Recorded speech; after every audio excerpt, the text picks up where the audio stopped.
Hello, welcome. I finally did a video on tank testing. I know, it's been forever. Ran a couple different tests and I'll show you guys the results.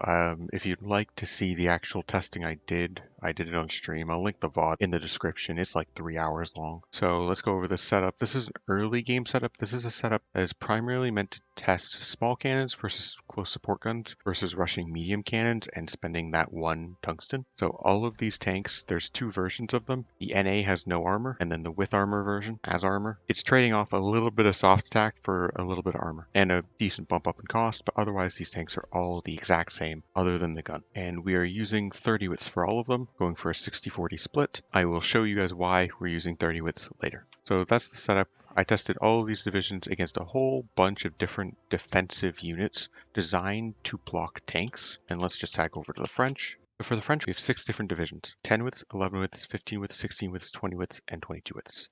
So 10 widths, you guys know these, just 5 infantry. Everyone has engineer companies, AA, AT, and support artillery. 11 widths are just a 10 width with a line AT. 15 widths are a 14 width with a line AT. 16 widths, your 16 width. 20 width, the pre-no step back favorite for just a basic holding division. And then 22 width, which is supposed to be the AT division. If you use these as France, you usually have a pretty good chance of holding, especially if the British give you air superiority, at least for a while. Anyways, so on the French side, we've got 5 Grand Battle Plan doctrines. Grand Battle Plan is the best defensive doctrine because of the max entrenchment and your ability to stack that with defensive doctrine. I've been swapping them out to make sure they're only level 1. I'm strictly interested in defensive doctrine here, and the offensive guys have unyielding defender because 10% defense also gives you breakthrough. So unyielding defender is actually better than aggressive assaulter, but you take whichever one you can get. And then these guys are all just level 1s. The French side has infantry division defense. British side has the armor guy. So I went down the line and I attacked each one of these divisions. And this is right at the end of the testing, so I haven't actually had time to retrain them, but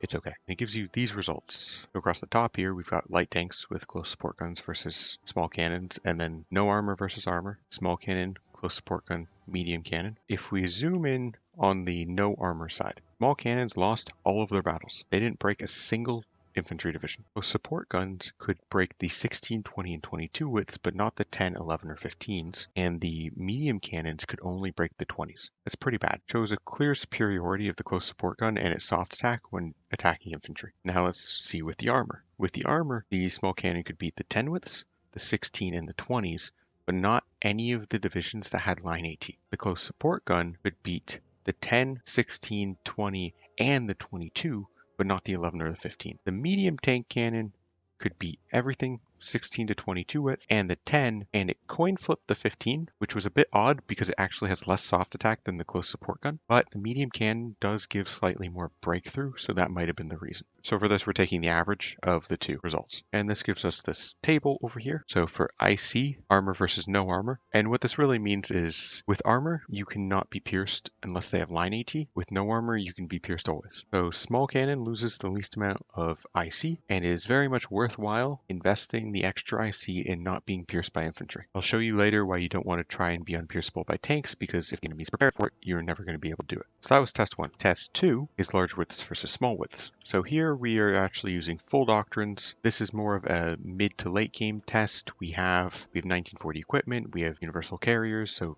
Mech 2s. We do have the improved high velocity cannon because you can get that by 1940 if you hard rush it. I only went to improved radio though, because if you're hard rushing improved anti-tank grade 2, you're likely not going to have the research available to get all the way down to the advanced radio. So for this one, we've got 20 widths, 28 widths, 30 widths, and 42 widths. I tried to keep the proportion of TDs to tank consistent, so it was 2, 3, 4. It's consistent. I mean, you could put more, you could put less, but if you're fighting other tanks, you're probably going to want TDs specifically built to deal with them. And every single one of these uses the exact same tank design, and the enemy's using the exact same tank design. So we've got a basic no armor tank with a improved medium cannon. I went with 8 and 7 just to try and balance reliability. I could have gone up to 9 and 9. That drops your reliability a bit much. And then you got a tank destroyer with the improved high velocity cannon and 2 small cannons. Interestingly enough, you only get minus 25% for medium tank destroyers. I swear that used to be a lot larger. So you can use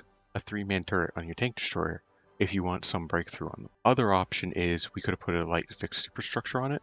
It reduces the cost by 1 IC, but you're losing 26 breakthrough. That's really up to you.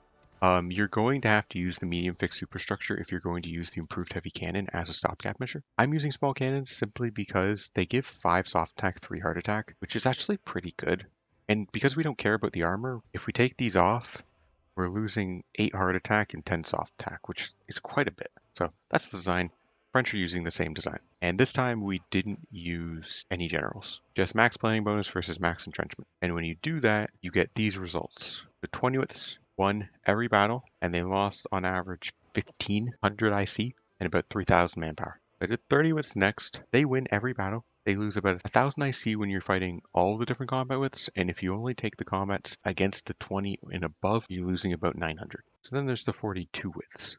The 42 widths lost against 10, 16, and 20 widths. They won against 28 to 42, but you'll find on average attacking tanks, if you're using the same design, win, just because they have higher breakthrough than the other side has defense. And also when you're attacking, your base planning bonus is 30% versus entrenchment being 24, so you also have a 6% bonus. These guys lost 1200 IC on average, 1050 against 20 plus combat widths. And then I did the 28s last because I forgot about them. They won all their combat, same as the 30 widths. They lost about the same IC as the 42 widths, 1050, but they lost more manpower. And this gives us this nice little table where you can see 30 widths just lose less. They lose about the same amount of manpower, but they lose less IC. They also won all of their combats. 20 widths are just not good unless you're going up against 42 widths, because then you'll win, and winning is the most important thing. But otherwise, you're going to want to use 30 widths. If you're fighting in a lot of forests, 28 widths do fit better into forest tiles than 30s, but ideally with your tanks, you're going to be fighting in plains. So that's the combat with meta for tanks. It's 30. You're balancing IC and manpower losses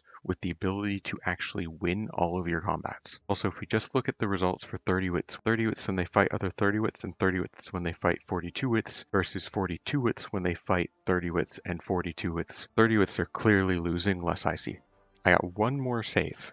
This save is why armor doesn't matter on tanks. While those guys train back up, this is a light tank division I've designed, 30 width, 9 tanks, 6 mechanized, 60-40 split, and these tanks have been specifically designed to deal with enemy tanks. So if we actually go into the design, we have an advanced light tank destroyer that is using an improved high velocity cannon, a squeeze bore adapter, a small cannon, it's even got a dozer blade just for fun, and we're using the wheeled suspension to bring this cost down. So 8.99 IC, we've got this light tank also, which has a basic high velocity cannon, squeeze bore, and then I'm just stacking as much breakthrough as I can on this tank. They go 9 kilometers an hour, and they have a lot of hard attack. If we actually check, these guys have more hard attack than the medium tanks. Not as much as the heavy stuff. Okay, they're finally trained up. Let's show you their contestant. On the other side is the heavy tank 3 battalion, which has 122 armor. That's basically the most amount of armor you can put on an improved heavy tank chassis. Because if we actually come in and look at the design, it is the Churchill 2 design. This design is ridiculous, but is intentionally so. We are using armor skirts, sloped armor, cast armor,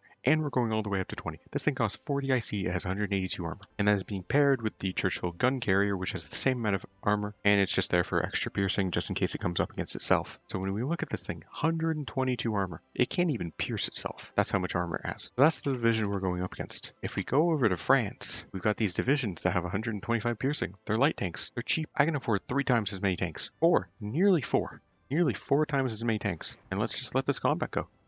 They're both piercing each other, and look, the light tanks won. These light tanks that cost about a quarter of what those heavy tanks cost just won, because they've been specifically designed to defeat tanks that have insane amounts of armor. So if your enemy knows you're going for dumb amounts of armor, then they can build tanks that have dumb amounts of piercing. Once you're getting pierced, there's no benefit to having heavy tanks. So if you can't design a tank that's unpierceable, then there's no point in even trying. So you're left in this situation where the only advantage that heavy tanks have is when you go to your tank destroyer, you can just slap on 4 small cannons. You can't do that with medium tank destroyers. You can only put on 2. It doesn't let you put on more than 2. Like, that's the only advantage of heavy tanks, except for this guy, even with no armor, costs 23.4 versus the medium tank destroyer that costs 13.8. And the heavy tank costs an extra chromium. So that is the meta for tanks. No armor, usually medium tanks, because this is the maximum amount of piercing you can put on a medium tank. If somebody has an advanced heavy tank chassis, they can go above that. If we actually go over to the English and we swap these guys to the advanced chassis that I designed, now they've got 163 armor. That's not pierceable by light tanks. It's physically not possible. However, if we look at these medium tanks and we activate the advanced hulls, look, now they've got 178 piercing. So these are the 2 tanks in comparison. So we've got the tank destroyer, which we're using the advanced high velocity cannon if If you can have the advanced chassis, you can have the advanced high velocity cannon. Don't ask me why I put an extra ammo stowage. I actually don't know. And then we've got the Comet, which has the improved high velocity cannon. Don't ask me about these tank designs. I designed them a while ago. I don't know what I was going for. Either way, they are half the price of even the tank destroyer. And these tanks are using cast armor, level 20 armor here, and sloped armor. And they're still getting pierced by something that costs half as much. That's the armor meta. The armor meta is no armor anymore. You're better off going for that riveted armor, dropping down the cost. You still want to put armor in here because that gives you extra breakthrough. Like if I put no armor here, I'm going to lose 28.5 breakthrough, so that's very much worthwhile. Not to spend the chromium, but just to get enough. And then I like small cannons. Maybe you go, no, I don't want to spend money on the small cannons, you cheap out, and it allows you to drop down the cost a bit and whatnot. But either way, no armor. You can go for cheap tanks versus expensive tanks. The most important thing is the gun on the tanks and being able to pierce the enemy.